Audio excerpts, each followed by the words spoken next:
हमारे जीवन के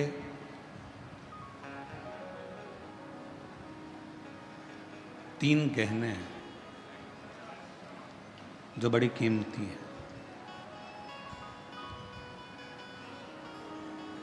और ये तीन गहने जिसकी भी जिंदगी में होते हैं उसको कभी भटकना नहीं पड़ता। शिव महापुराण की कथा कहती है वो तीन गहने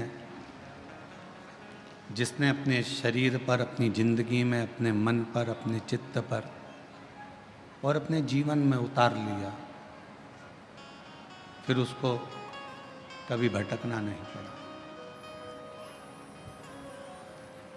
जैसे कोई आभूषण का श्रृंगार ऐसा होता है जिसके श्रृंगार से हमारी सुंदरता होती है। जैसे स्त्रियों के कान के कुंडल हो गए, मस्तक का बोर हो गया, बिंदा, नाक की नथनी हो गई, गले का मंगलसूत्र हो गया, हाथ का चूड़ा हो गया, पांव की पायल हो गई।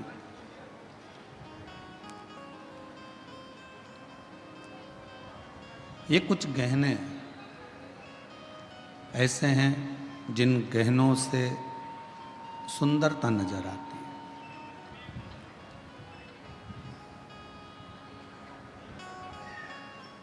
पुरुषों में भी कुछ गहने ऐसे हैं जिससे उनकी सुंदरता दिखती है, जैसे हाथ की अंगूठी हो, ब्रेसलेट हो, घड़ी हो,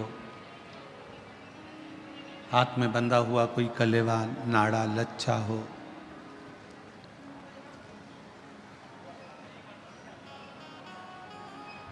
पुरुष के जीवन में भी बहुत से गहने हैं, पर शिव महापुराण की कथा कहती है कि जीवन इन दोनों में सर्वश्रेष्ठ गहना उसकी वाणी का होता है। अगर वाणी ठीक नहीं है तो किसी गहने का कोई मोल ही नहीं, कोई महत्व।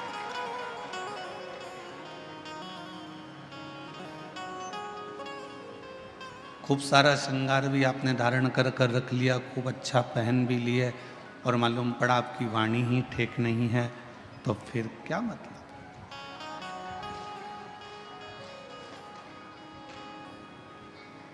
अगर वाणी तुम्हारी ठीक है, तुम्हारी वाणी अगर श्रेष्ठ है, तो फिर आप कोई गहना पहनो चाहे ना पहनो, तुम्हें जीवन भर लोग सुंदर ही कहेंगे और सुंदर ही दिखेंगे।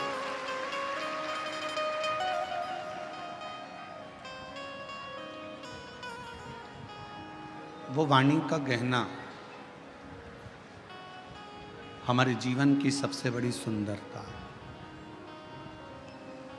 और इन सभी सुंदरता में एक तीन गहने भगवान शंकर ने माता पार्वती जी को बताए हैं। जो तीन गहने ऐसे हैं जिसके बल पर आप दुनिया का सारा सुख प्राप्त कर सकते हो। आज लाखों की भीड़ है, लाखों शिव भक्त यहाँ आए हैं, पंडालों में जगह नहीं है, हम जानते हैं। पानी गिरने के कारण बस आसपास का क्षेत्र भी कीचड़ है, गीला है, फिर भी आप लोग अपना आसन लगा लगा कर बैठे हो और भगवान शिव की पवित्र कथा का लाभ ले रहे हो। ये शिव की ही उदारता है, शंकर की ही करुणा। शिव जी ने पार्वती जी को तीन गहने बताए कि जिस मनुष्य के पास में जो तीन गहने होंगे वो मानव अपनी मंजिल तक पहुंचेगा और सारा सुख प्राप्त कर लेगा। और जिस जिस मनुष्य को अपने जीवन में ये तीन गहने मिल जाएं, समझ लेना कि आपको फिर कहीं जाने की जरूरत नहीं है, आप अपनी मंजिल तक पहुंच जाओगे और आपको सर्व सुख प्राप्त हो जाएगा। कौन कौन से तीन गहने हैं?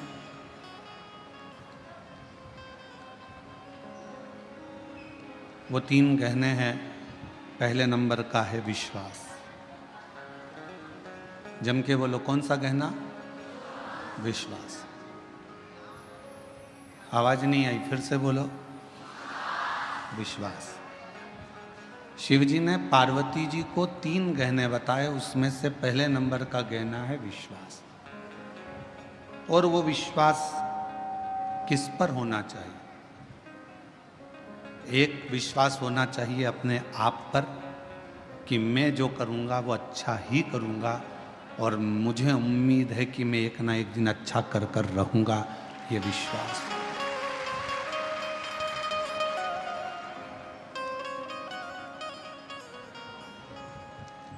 हमारा विश्वास,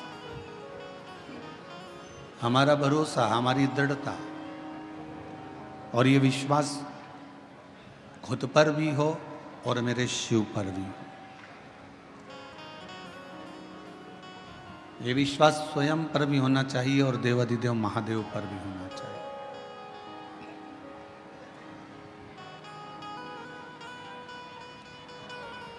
और जब हमारा विश्वास, जब हमारा भरोसा, जब हमारी दृढ़ता बढ़ जाती है,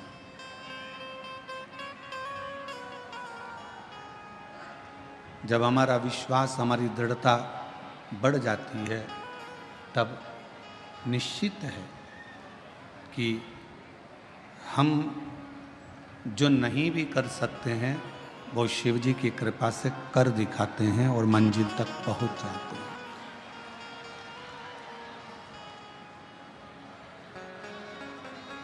हमारा विश्वास एक हमारे भीतर का गहना है, और ऐसा गहना है विश्वास का कि जो हमें बल प्रदान करता रहता है, हमको सुख प्रदान करता रहता है, और ये हमें एक अलग से एनर्जी देता है। 3 गहनों में पहले नंबर का गहना विश्वास का है। अब शिव जी ने पार्वती से कहा दूसरे नंबर का गहना जो मनुष्य के पास होना चाहिए वो है उसकी मेहनत का गहना। दूसरा गहना है उसकी मेहनत का, उसका परिश्रम, उसकी मेहनत।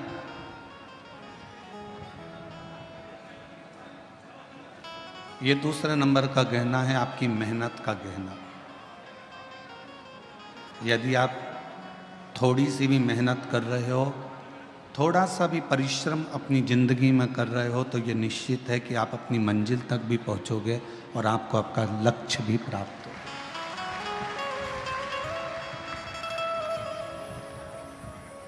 फिर शिव जी ने तीसरे नंबर का गहना बताया। पार्वती जी से कहा पार्वती तीसरे नंबर का गहना है सब्र, थोड़ा इंतजार, थोड़ी प्रतीक्षा।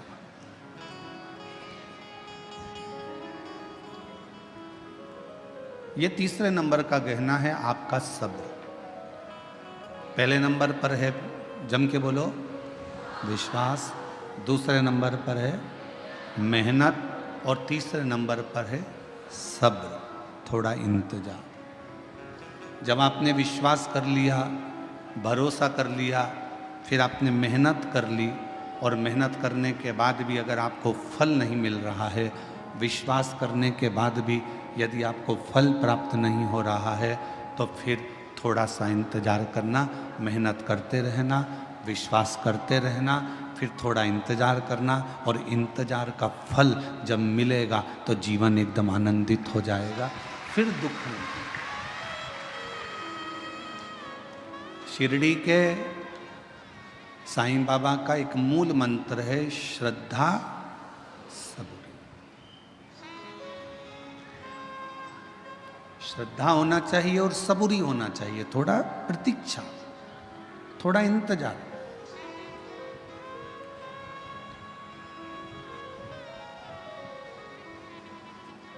आपने इंतजार ही नहीं करा तो फिर जीवन का कोई आनंद ही नहीं है। जो सुख प्रतीक्षा में है वो सुख मिलने में नहीं है।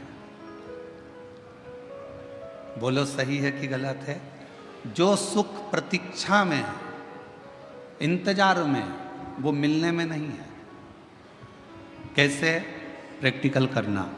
तुम्हारे घर में टीवी नहीं थी, या 4 व्हीलर गाड़ी नहीं थी, 2 व्हीलर गाड़ी नहीं थी, या फ्रिज नहीं था, वॉशिंग मशीन नहीं थी, या तुम्हारे घर में कोई जो तुम्हें ज़रूरत है वो चीज़ नहीं थी, तुमने उसकी प्रतीक्षा करी, इंतज़ार करा।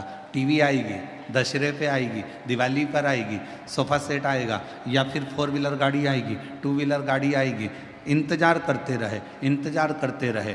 बहू आएगी, बहू आएगी, बहू आएगी, इंतज़ार करते रहे। और फिर जब प्रतीक्षा पूरी हो गई, बेटे की शादी हो गई, बहू आ गई, या गाड़ी आ गई, या सोफ़ा सेट आ गया, या टीवी आ गई, इसके बाद उसके बाद का फिर समय तुम जानो, क्योंकि अभी हमारी बहू नहीं आई। उसके बाद का तुम जानो।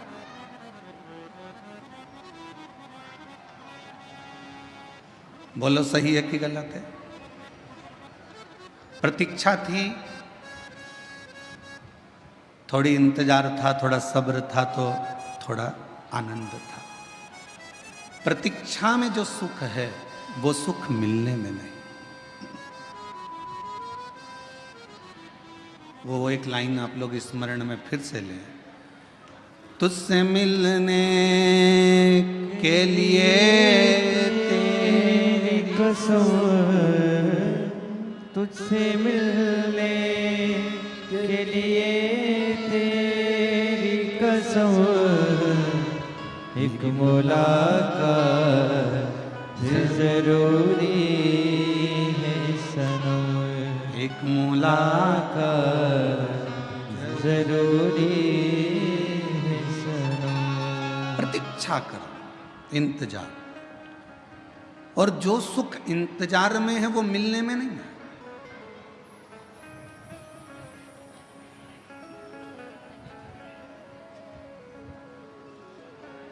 अच्छा विचार करिए थोड़ा सा, जब तक भगवान नहीं मिल रहा ना, शंकर भगवान, जब तक तुम्हें शिव महापुराण की कथा नहीं मिलती ना, 1, 1:15, 1:30 बजे तक तुम ऐसी बेचैन रहती हो, इधर उधर उधर उधर उधर। और जैसे ही कथा चालू हुई और शिव महापुराण की कथा मिल गई, फिर तुम्हारी प्रतीक्षा समाप्त हो गई, फिर उससे मिल लिए, कथा 2.5 घंटे की कानों में पड़ गई। अब फिर जैसे ही सुध नहीं रहेगी, क्यों इतनी जल्दी 4 बज गई? जिसका इंतजार रहता है ना, और उससे अगर मिलन हो जाए तो उससे मिले हुए 10 घंटे, 12 घंटे, 8 घंटे, 4 घंटे थोड़े से लगते हैं। इतनी जल्दी?